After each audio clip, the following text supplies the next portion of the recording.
बच्चों में अपने गिरोह या समूह के अन्य सदस्यों द्वारा स्वीकृति किया जाना ही सर्वाधिक महत्वपूर्ण होता है।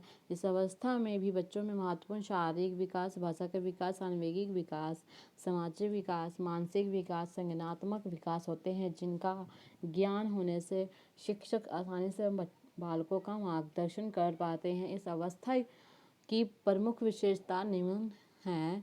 उत्तर बाल्यावस्था को माता पिता द्वारा उत्पादी उद्यमी अवस्था भी कहा जाता है। इस अवस्था में बच्चे स्कूल जाना प्रारंभ कर देते हैं और उन पर अपने संगी साथियों का गहरा प्रभाव पड़ना भी प्रारंभ हो जाता है। वे माता पिता की बात को कम महत्व देते हैं, जिसके कारण उन्हें डांट फटकार भी मिलती है। इस अवस्था में बच्चे अपने व्यक्तिगत आदतों के लिए भी लापरवाह होते हैं, जिससे माता पिता तथा शिक्षक दोनों ही काफ़ी परेशान रहते हैं। उत्तर बाल्यावस्था में बच्चों में लड़ाई झगड़ा करने की प्रवृत्ति भी अधिक होती है। उत्तर बाल्यावस्था में बच्चों में आपस में लड़ने झगड़ने की प्रवृत्ति अधिक होती है। यह बात वहाँ पर स्पष्ट रूप से देखने को मिलती है, जहाँ परिवार में भाई बहनों की संख्या अधिक होती है। छोटी छोटी बात को लेकर एक दूसरे पर आरोप थोपते हैं, गाली गलौज करते हैं, शारीरिक रूप से आघात करने में भी पीछे नहीं रहते।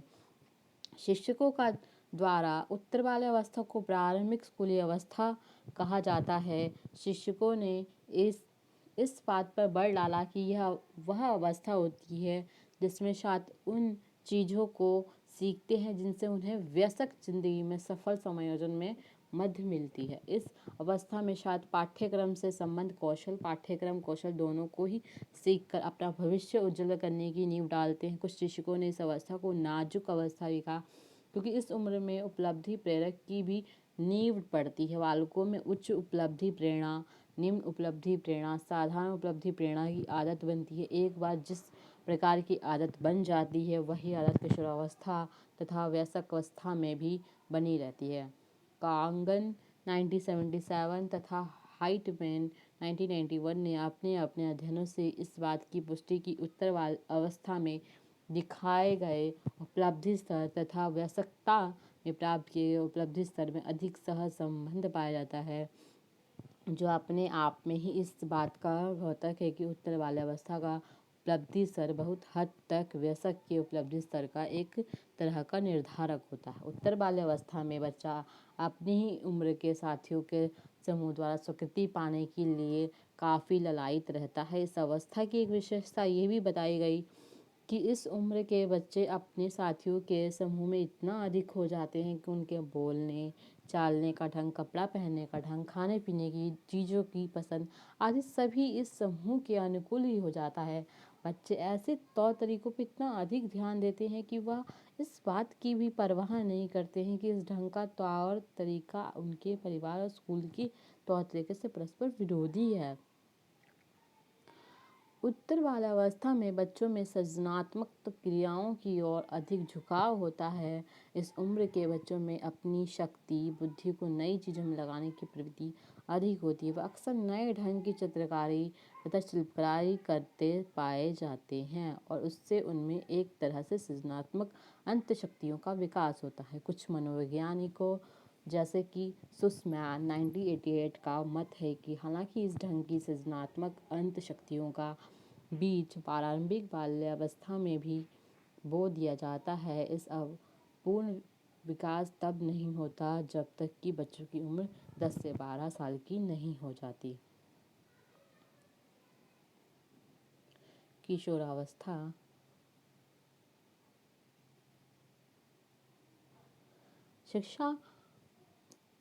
शिक्षा मनोवैज्ञानिकों ने किशोरावस्था को अधिक महत्वपूर्ण अवस्था बताया और अधिक शिक्षक इसी बात से सहमत है कि उन्हें अपने शिक्षण कार्यों में सबसे अधिक चुनौती इसी अवस्था के शिक्षार्थियों से प्राप्त होती है। किशोरावस्था 13 साल की उम्र से प्रारंभ होकर 19 से 20 साल तक की होती है और इस तरह से इस अवधि में तरुणावस्था या फिर पाक किशोरी अवस्था, प्रारंभिक किशोर अवस्था तथा उत्तर किशोरावस्था तीनों ही सम्मिलित हो जाते हैं। इस किशोरावस्था में भी किशोरों में महत्वपूर्ण शारीरिक विकास, सामाजिक विकास, संवेगात्मक विकास, मानसिक विकास तथा संज्ञानात्मक विकास होते हैं। इस अवस्था की प्रमुख विशेषताएं निम्न हैं।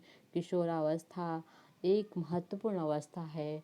किशोरावस्था को हर तरह से एक महत्वपूर्ण अवस्था माना गया। यह वह अवस्था है जिसका छात्रों में तात्कालिक प्रभाव तथा दीर्घकालीन प्रभाव दोनों ही देखने को मिलता है।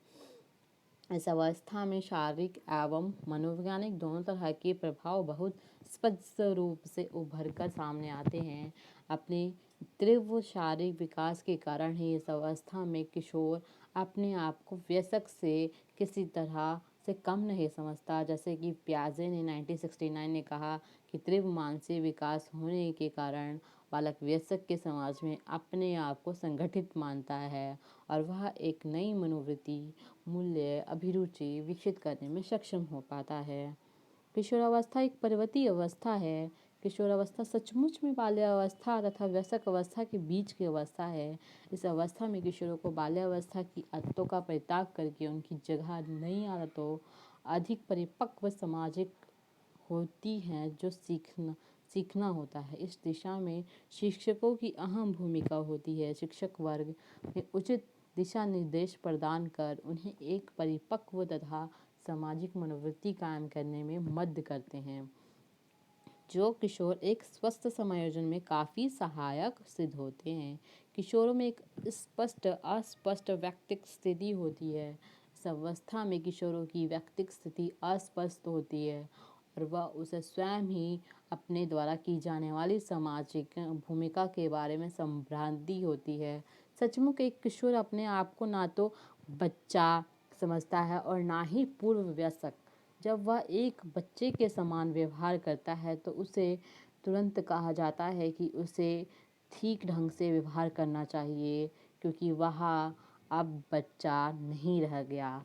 जब वह वयस्क के रूप में व्यवहार करता है तो उसे कहा जाता है कि वह अपनी उम्र से आगे बढ़कर नहीं व्यवहार करे, क्योंकि यह अच्छा नहीं लगता है। कि इसका नतीजा ये होता है कि किशोरों में अपने द्वारा ही की जाने वाले व्यक्तिक भूमिका के बारे में संभ्रांति मौजूद रहती है।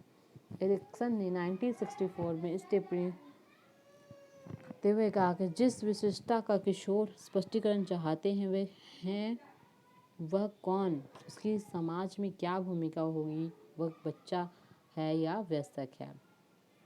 किशोरावस्था एक समस्या की उम्र होती है। ऐसे तो हर अवस्था की अपनी समस्याएं होती हैं, परंतु किशोरावस्था की समस्या लड़कों लड़कियों दोनों के लिए अधिक गंभीर होती हैं। इसके प्रमुख दो कारण बताए। पहला, उससे पिछली अवस्था यानी कि बाल्यावस्था में बालकों की समस्या का समाधान अंशतः शिक्षकों माता पिता द्वारा कर दिया जाता था। अंततः वह समस्याओं के समाधान के तरीके से अनभिज्ञ होते हैं। फलतः वह किशोरावस्था की अधिकतर समस्याओं का समाधान ठीक ढंग से नहीं कर पाते। दूसरा कारण ये बताया गया कि किशोर प्राय अपनी समस्या का समाधान करने का भरपूर प्रयास करते हैं, जिससे प्राय उन्हें असफलता ही हाथ लगती है, क्योंकि सचमुच इन समस्याओं का सही ढंग से समाधान करने की क्षमता तो उनमें होती ही नहीं है। इसका परिणाम ये होता है कि किशोरावस्था में व्यक्ति समस्या से घिरा रहता है।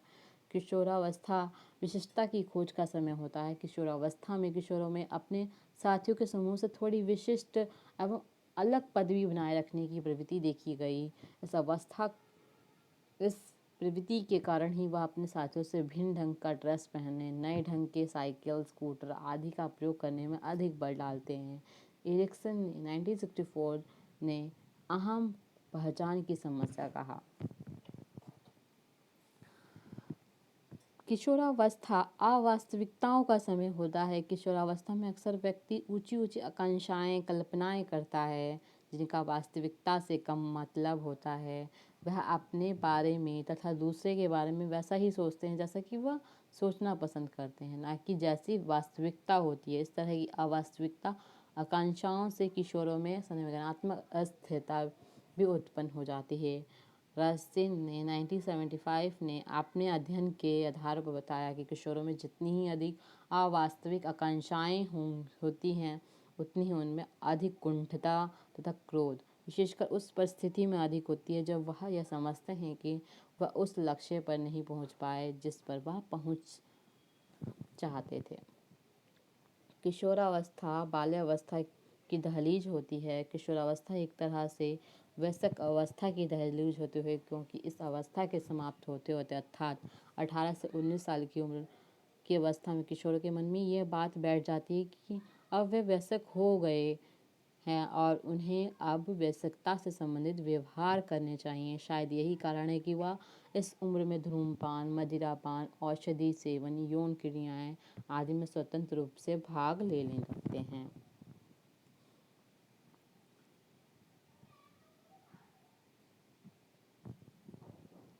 आज हम इतना ही पढ़ेंगे। नेक्स्ट क्लास में अवस्था की विशेष विकासात्मक कार्य के बारे में पढ़ेंगे। प्लीज़ वीडियो को लाइक और शेयर कीजिए, कमेंट कीजिए। अगर आपको ऐसे ही इंटरेस्टिंग लेसन्स पढ़ने हैं बीएड के तो आप मुझे कमेंट्स कीजिए कि आगे क्या आपको कौन से बुक्स के लिए मैं पढ़ाऊँ। अभी मैं फर्स्ट बुक्स पढ़ा रही हूँ, CDP चाइल्ड डेवलपमेंट। नेक्स्ट आपको और अधिगमन वाल की बुक्स पढ़नी है तो उसके लिए भी आप कमेंट्स कीजिए। Thank you.